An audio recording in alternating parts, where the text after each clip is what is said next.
গ্রামবাসী ভাই বোনেরা, সবাই আমাকে ভোট দিবেন। আমি নেতা হব। তুই তো দুর্নীতি করিস, তোকে আমি ভোট দিব না।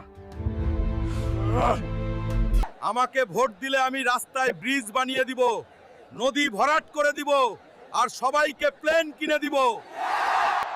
আমি তো নেতা হয়ে গেলাম, এখন আমি বড়লোক নেতা। এবার আমি সব টাকা মারে দিব। আমার হাতে ক্ষমতা। হালকু, তুই মিথ্যা বলিস, আমাদের টাকা মারে খাস। আজকে তোকে আমরা গ্রাম থেকে তাড়িয়ে দিব। চল, এই দুর্নীতিবাজকে কাদাওয়ালা পুকুরে ফেল দে।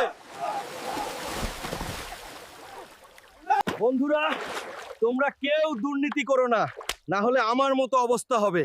আর লাইক, সাবস্ক্রাইব করো।